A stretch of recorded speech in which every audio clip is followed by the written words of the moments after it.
Hello everyone, I am Luke, and welcome to Battle 164, the battle against the Singular Coil Blackwing Regiments 1 and 2.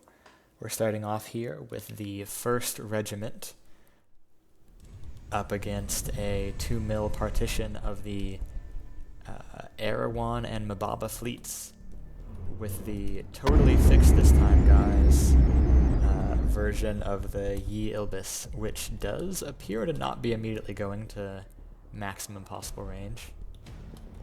Now, Erewhon are also, for the first time, fielding some of their original craft. This one is the Witch, which was their first craft made, and they've also got one of these guys, which at first I thought was just a pack craft, or a plasma craft, but of course it has missiles too.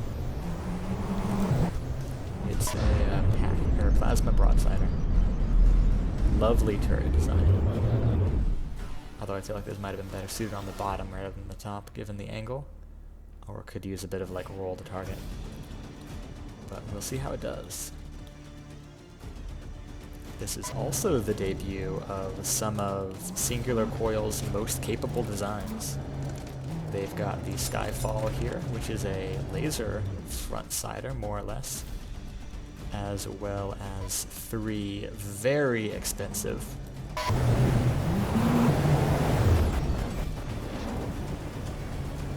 Juggernauts, which in the V menu are like 700,000, but they end up costing a lot less than that on the sheet because they have a ton of heavy armor and alloy and plasma that ends up contributing the special resources. So the event fleet here probably has a in-game cost advantage and FTD cost advantage, but they may or may not be able to capitalize because they're pretty well getting flanked, and while both sides brought monosiders, their fleet is the one that's the encircled one here. They've also got some of these cool little guys, which are the pigeons, and then some of their interceptor squads, like this guy, consisting of a bunch of footmen. So we'll see how they do.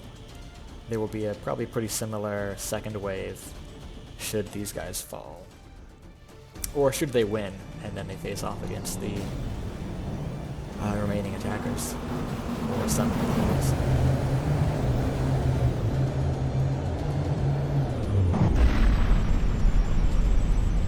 Actually, I called these guys Frontsiders, but they do have turrets, so they may be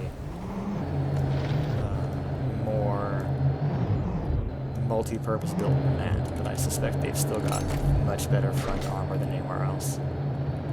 Yeah, it looks like a bunch of heavy armor and some ablative compartments. So we'll see how they do. They might do okay here. Looks like a bunch of interceptors, maybe? They look too chunky to be interceptors, but they could be. Yeah, they are.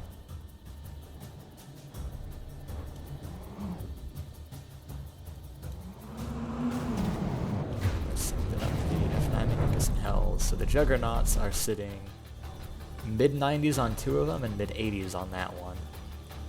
The I Hate Collision Avoidance over here, the Shah Ibis, is 94.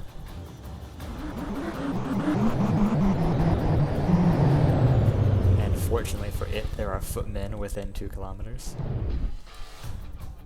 Hard to say whether or not it's maintaining its desired distance against its main targets, because, like, assuming it's after a pigeon. Oh wait, no, it is after that footman. Okay, fair enough.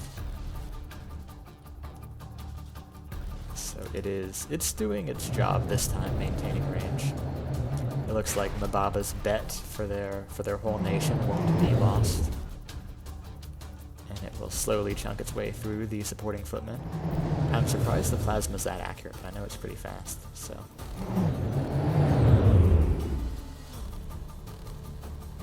That one looked like anti-ship. Yeah, that hit one of the Juggernauts. Okay, checking out the other stuff. Particle, vibing. Another footman, dead.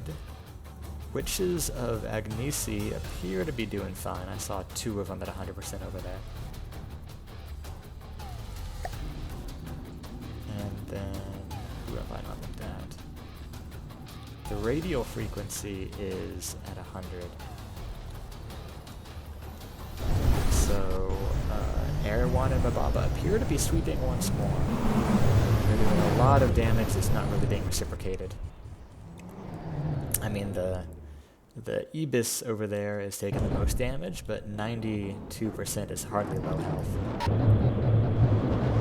And if it's just able to slowly trade health with the Juggernauts, then that is a trade that I'm sure the Norse folk are finally taking. I had a random thought at like midnight while I was trying to sleep the other day that it'd be cool if we ended up with a three-way war here, or a three-way battle.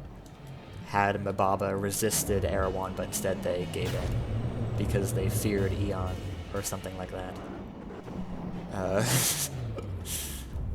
So alas, my like sleep thoughts did not come to fruition, but oh well.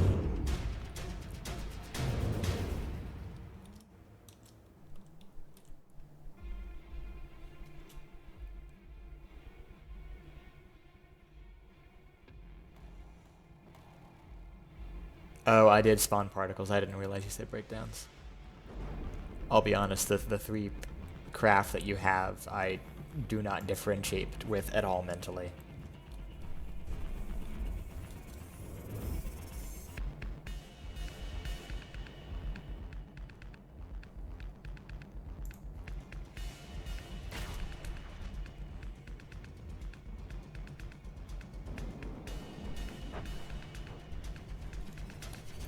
Some damage to that particle.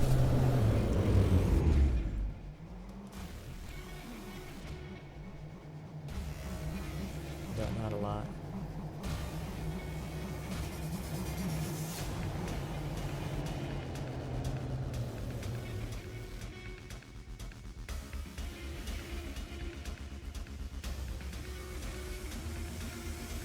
Oh yeah, it was meant to be two breakdowns, not two particles. They're basically the same thing.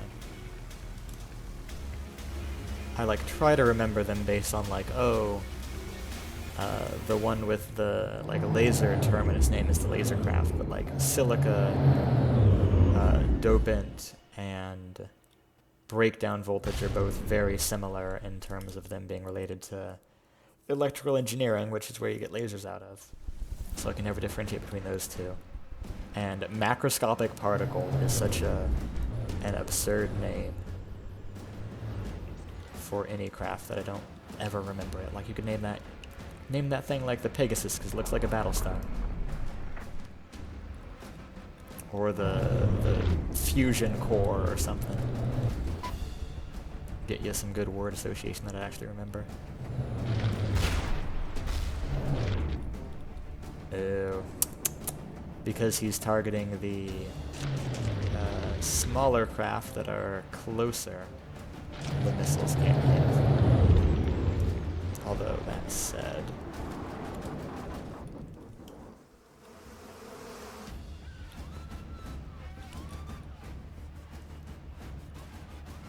okay, yeah, Juggernaut is within range. I was worried for a second because I didn't see any that were above, or that were below 2.5 kilometers for a second.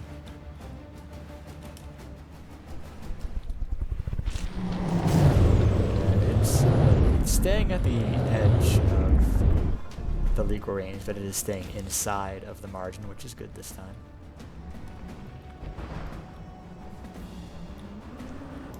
And it is getting hit by some missiles, not a lot. But a lot of them run out of steam before they get here. Because if you build your missiles for 2.5 kilometers and you're not the targeted craft, then they're not going to hit.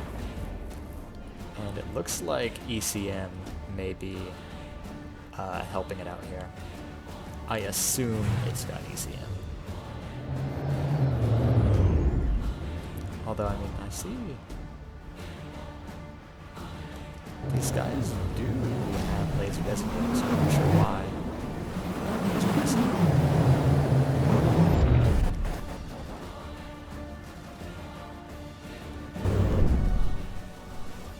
Ibis is taking decent damage, but oh, there's my phone. but those juggernauts are taking so much more. They're now at an average of like 83% health, I think. If I'm calculating or guesstimating correctly.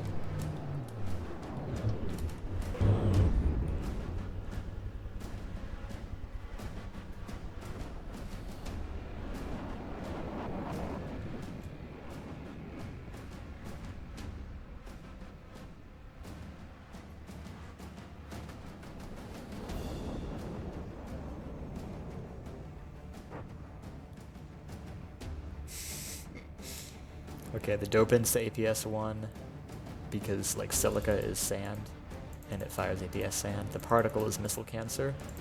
No association provided there. And the breakdown voltage is the laser. I mean, yeah, voltage is an easy one to associate with laser.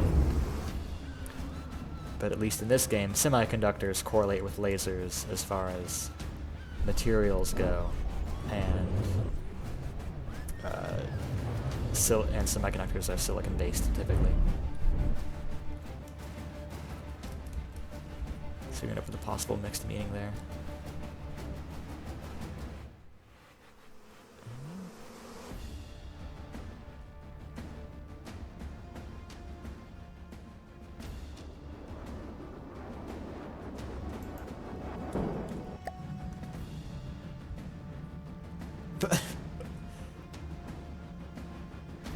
Interesting. The witches appear to be fleeing footmen, and have therefore totally left the battle area. Meanwhile, the juggernauts and pigeons are hemmed in by the particles and the two monosider orbiters. Honestly, kind of a funny battle setup. You've got these wannabe frontsiders trying, but getting flanked. Meanwhile, the monosiders are just clowning on them. And the particles are just here for a good time.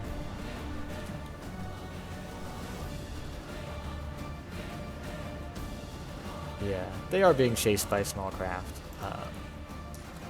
But still a case where I assume you've got too high of a weight on your... That guy is, okay, not quite in space, but very high. You care too much about the closest enemy as far as prio goes, instead of the biggest one to target. Because otherwise this guy should have targeted like the juggernauts if he went after big stuff.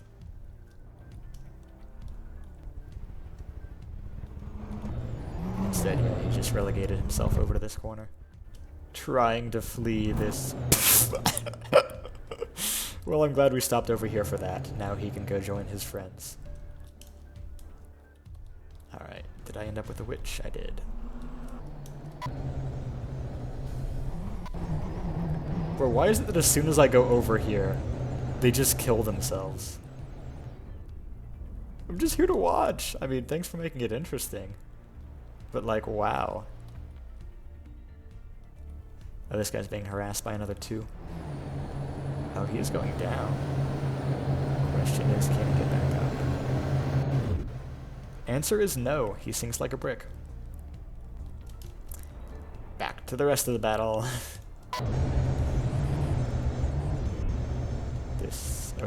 This witch is also fighting an Agnesi. Let's get to the interesting side. Here we go. Radial frequency. Oh yeah, I just got the debugging menu on that we were working on a minute ago.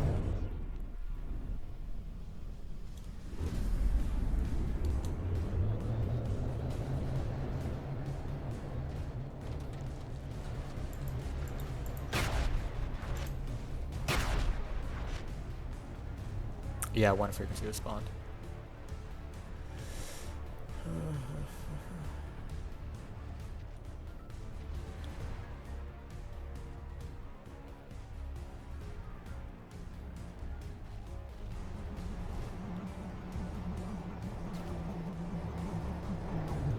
Yeah, that was just me forgetting about your about what craft to spawn that resulted in your breakdowns not being included. I would delete the particles and respawn them, but at this point most of the stuff they're meant to kill is either dead or gone to the edges of the world.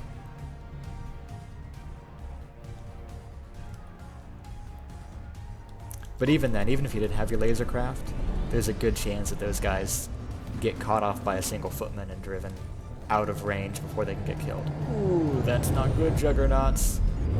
You're having a bad enough time without this.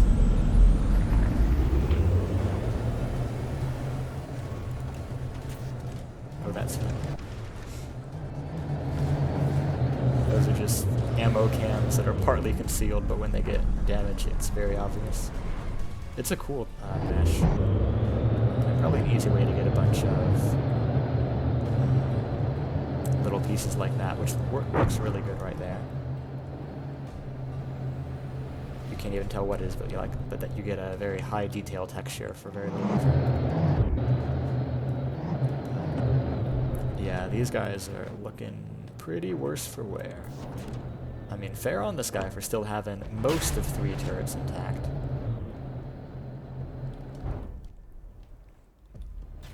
But all of these guys are not too long for this world. Ibis over here is largely weapons kill. I don't know if it's still firing or not. I haven't been paying attention. No, it is still firing.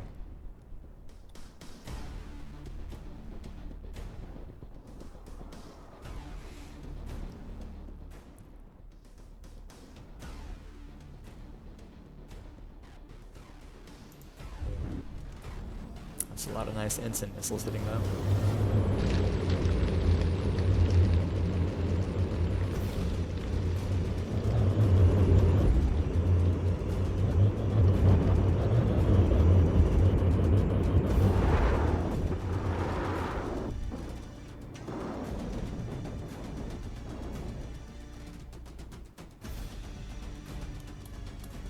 This guy might go down before the end of the battle. I'll say it's probably more likely than not that it's just gonna end up falling from the sky and sinking at some point. But if the quality assurance is good and the thrust balancing is pretty good, then this guy may outlast the whole battle. Speaking of things that are health below 80 and sinking, there goes a pigeon. Not the most damaged of them. That guy's only 68. I swear there's a 66 one still flying. 95 is doing fine. 61% one is still flying. Good on you for overcooked these. I think these were Fally design. I think Fally made a bunch of these and then maybe Raycast modernized them near the end to get them up to Scruff for SC. Yeah, lovely deco work on really all the craft in this battle. The stuff on these reminds me of that one player who built stuff that's like purely decos, like no visible blocks. It's not as extreme as that, but I feel like they have similar texture choice and similar like highlight colors of red. Although in this case, the red and blue as highlight colors is purely due to my choice of Chorus as being the spawned faction. Because these guys all use fleet colors, I think. Okay. The Skyfall is like the only craft that's still doing well, health-wise, for the defense fleet here. It's at 97, still pretty much fully functional. All that damage may have just been collision or the occasional shot that people hit it with.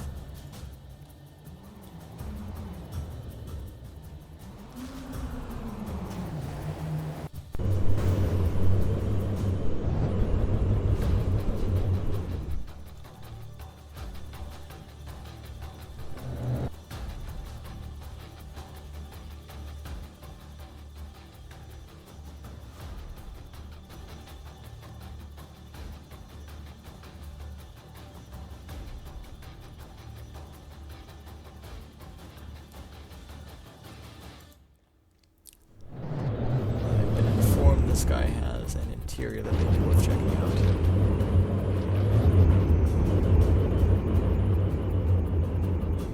Cool little gathering hall in here. With the great watchful eye on the front of it. And some nice smoke deployers.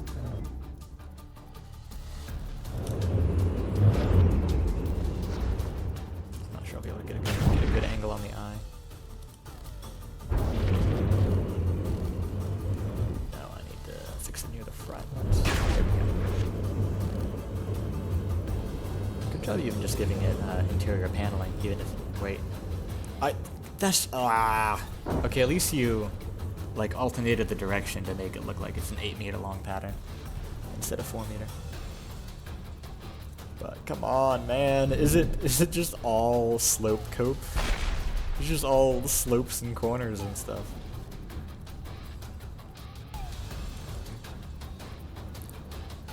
Good random bits of exterior deco there too.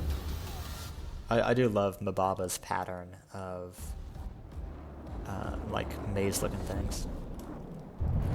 It's been a pretty consistent design motif from the beginning. And these guys are like ship breakers as a perk, so they do have ship breaking equipment and stuff and scrap stuff. Which is a nice detail to see. Good way to fill in the empty space of a monosider. Of the disengaged face of a monosider. I'm impressed the Juggernauts are still all airborne. 56% and still flying like a dream on the sky. 69% still working well. And 56% also still flying. Still fighting too, I assume.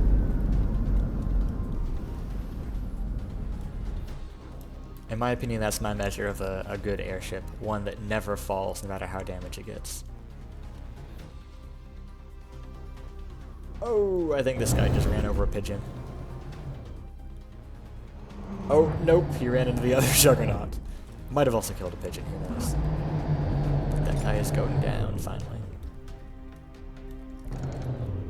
There are only a few of my own airships that I've quality tested to such a degree that they can stay up below 50% health. Finally, there goes another footman. But even then, that's only against some weapon types. If I'm faced with anything pierced, they're done for in like 3 hits because I don't build redundancy. These guys, however, have lots of redundancy, I am sure. Lots of main guns, lots of jets for vertical lift. Oh yeah, look at all those. And that's just assuming that the decos match the reality. And then I've seen tons of engines all around. So yeah, if you want to build an airship that survives well when damaged, tons of redundancy and also some very intentional thoughts about how jets get placed to make sure that you don't lose control of one axis of rotation, because that'll doom you at any percentage. That I do fairly well on, but like engine redundancy, not a chance. And that's why I am low meta. I thought I was medium, but a bit of testing in Season 1 humbled me very quickly. Okay, yep, the Ibarra is 67 and probably gonna survive this battle. There's 3 footmen over there who, if they're still alive when these guys are dead, I'm just gonna ignore them. They're just gonna get auto-killed because they're not big enough to be relevant. Over here, though, ooh, missile hits on the unengaged side of this monosider. Will they hit anything vulnerable? Probably not. Although I think shipping containers are actually very flammable. And like expand flames well? I don't remember for sure. It's been a hot minute. Oh. And that's like a half-remembered note from a patch note that I skimmed, I think. But yeah, definitely vulnerable over here. You can see fully exposed engines that may take some damage from the ensign before this thing manages to get out of dodge and re-affixate on the Skyfall, probably. Or a pigeon. Not that there's too many pigeons left, just that one at 81 and that one at 57, I think. Oh no, this is Juggernaut still. So yeah, I think the 3rd Juggernaut will stay airborne all the way down to 2 damaged. Well built.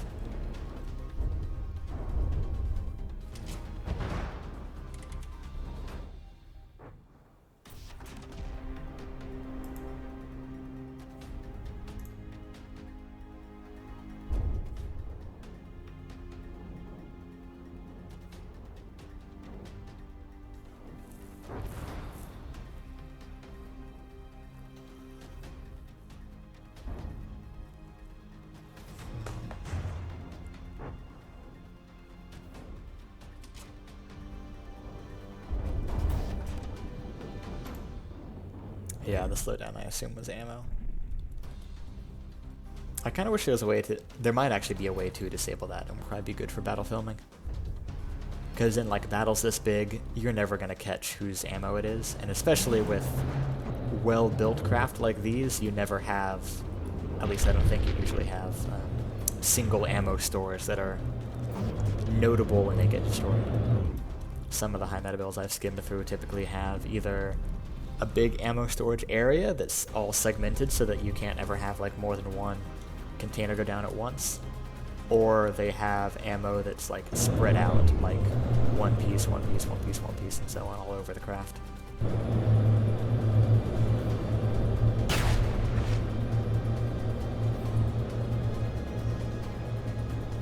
Yeah, the particles did well. They have taken like no damage, and as always, extra missile spam doesn't hurt. They're similar in that role to the Mahawks, except a little bit less toxic because they are single craft that are easier to hit and that rely more on getting ignored than on being impossible to hit, like the Mahawks. The Mahawks rely on both, but the particles can get away with just the one. There goes the last pigeon, I believe. And now the Skyfall is the sole proprietor of the target prio for the main grouping over here.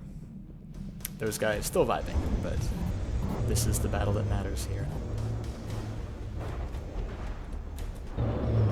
Yeah, those missiles are eating this guy so fast I am even losing my grip with the camera. Cool trails on those guys, I have to say. Oh, that's the updated macroscopic particle.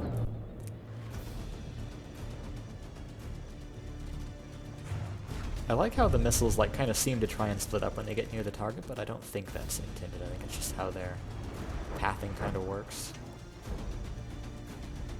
How their pathing and target selection. Another pretty durable guy here. He's still operational and still trying to bring down that particle, even at less than 70 health.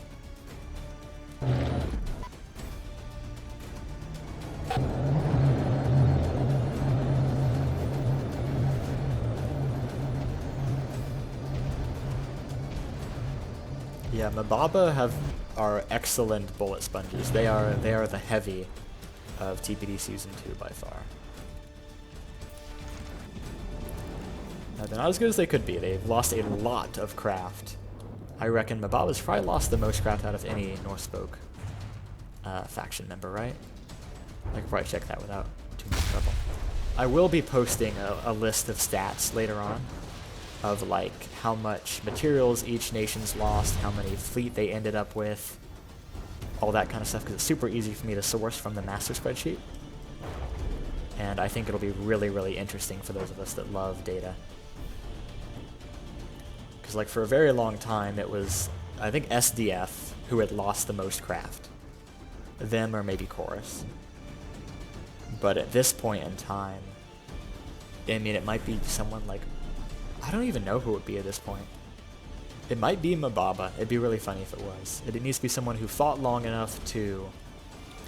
oh, battle is over. Thank you all for watching.